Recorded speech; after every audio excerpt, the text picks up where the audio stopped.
Good evening, everyone, and welcome to Tuesday Night Luke Live Online on Wednesday, because, you know. I'm Father James DeLucio with the Paulist Fathers. To bring this calendar year, to a conclusion, I thought this night, instead of quoting a new pericope, I would offer you a story that applies very important aspects of Luke's gospel, and in the story we can apply it very directly to our own lives.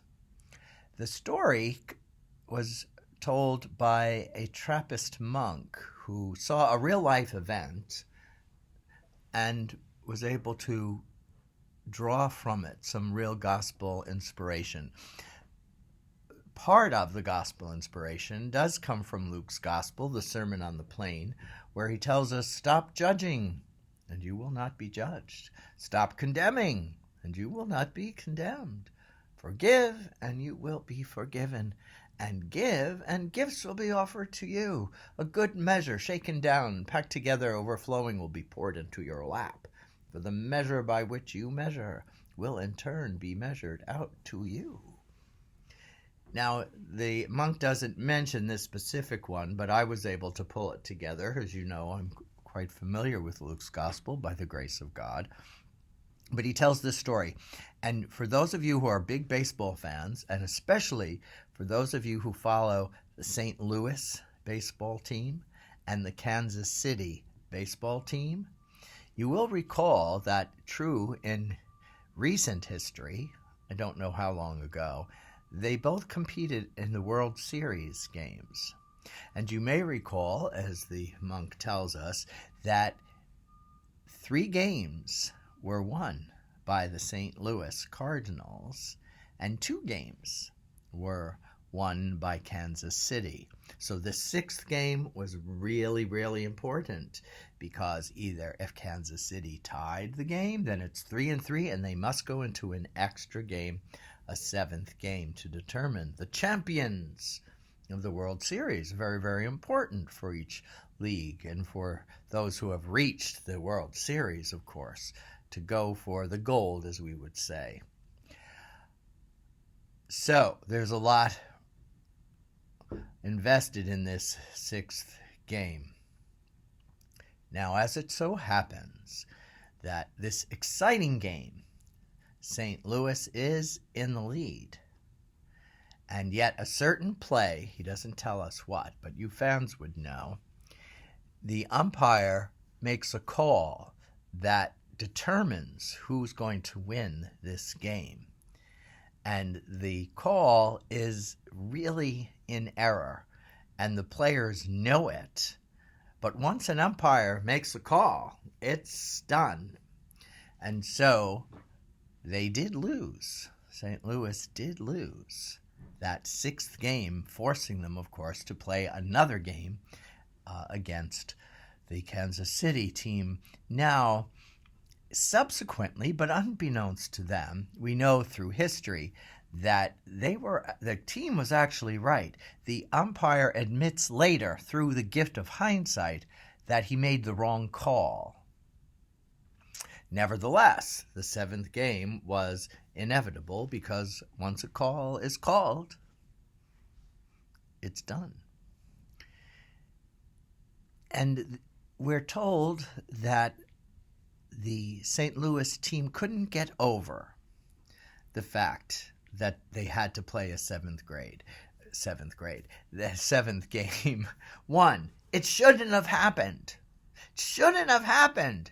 2, it's unfair. It's unfair that we can't question and appeal an umpire's call. 3, the umpire was outright wrong. We should have won that game. So, in essence, they couldn't get over it. And in many ways, neither can we. How often do our hearts and minds scream out, "It's unfair! It's unfair! This is not as it should be. It should be this. We should be this. You should be this. This is what we should do. We should all get along.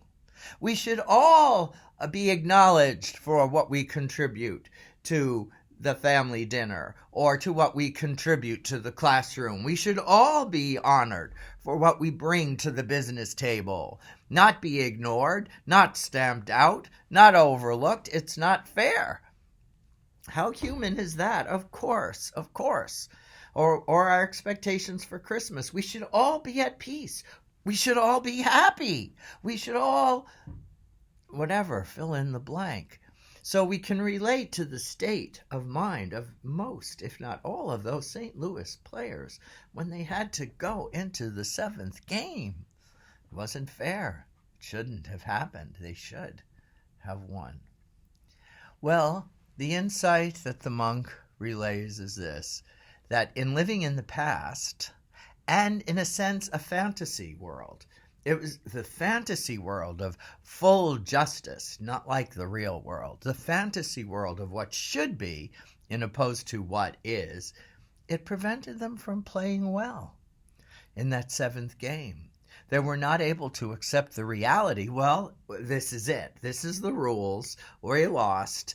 We can do our best now. Let's do our best. Let's raise up our spirits and our focus with our talents, and let's win this seventh game. That was another choice, but they didn't take it, for those of you who know which game I'm talking about. In fact, they were so angry that we found that one of the players of St. Louis took his bat and broke all the porcelain in the bathroom, the walls or whatever it is, cracked. He just had to vent that anger, and he couldn't get over it. Venting it wasn't enough, evidently. Another man harmed himself. So, I mean, really, we're talking about how we can get so what's not what should be and it isn't. So they lose the game because they can't focus on just simply what is. They can't accept reality. They'd rather live in the fantasy. Now, when Jesus says, stop judging, stop condemning, forgive, and give, he's talking about these kind of situations. Because if they stopped making the judgments, even though it was a sound judgment, the empire was wrong, if they stopped condemning the way the leagues are run, if they actually forgave, saying, look, humans are fallible. We're all going to make mistakes, but we do have one more chance to make this in this seventh game.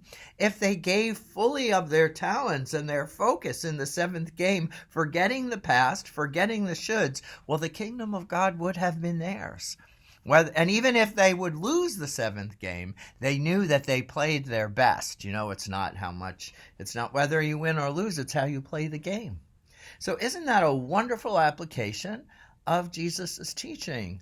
I hope you find it's true. I can't get over it. I've been telling people this for several days now, this powerful story, and it does apply to Christmas. Again, I'll reiterate. Throw out the shoulds, show out what's fair.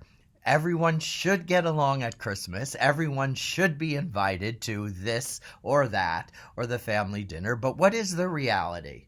The reality, there's still wounds. The reality, there's still hurt. There's a reality that things have not yet been reconciled. So we accept what is. We hope that what we can do for today, for this Christmas, it's not ideal. Or someone's sick. You know, oh my God, the return of COVID in New York City, it's really distressing. But it's a reality. Someone has to take care of their illness. We can't all get together. Travel is difficult. There's going to be a snowstorm. They're not going to be able to fly in. All these great disappointments, and they truly are. And we know it's not fair. It's not what it should be. But to accept what is and to say, Lord, you're in this situation. You're in the disappointment. You're in the loneliness. You're with us to support us through it. Let us make the most of what we can. So we stop judging them and ourselves. We stop condemning. We stop raising our fist, because really, what is the Christmas story? Mary and Joseph's expectations were, I'm sure, not, there's no room at the inn. I'm sure not, let's have the baby in a cave with the animals. I'm sure not smelly shepherds and the stinking sheep coming to celebrate. Where are our relatives? Where are our friends? Where are our close acquaintances? And then there's danger, too, with rumors of what Herod is plotting. Could have been defiant. It shouldn't be this way. They're right. It shouldn't have been, but that's what it was. And the angels still sang. The angels still sang, and that's what I invite us to see, that even in the disappointments and the ups and downs, the angels are still singing, not only on Christmas Day, but every day. And they're singing for us too. So share this with your family and friends. And I'm going to go see my family tomorrow. God willing, I'll get there safely. And I'm going to spend a few weeks. I had a powerful autumn season, but I had a couple of diseases too that kind of wore me out. So by the grace of God, I'm going to take a couple weeks to be with them. I might still give a Luke Live online next week, but I'm not sure. So just in case, this is my blessed Christmas to you all. Accept what is and hear the angels sing. And thank you so much for joining me tonight. And if I don't see you next week, I shall see you in the new year. God bless everyone. Merry Christmas.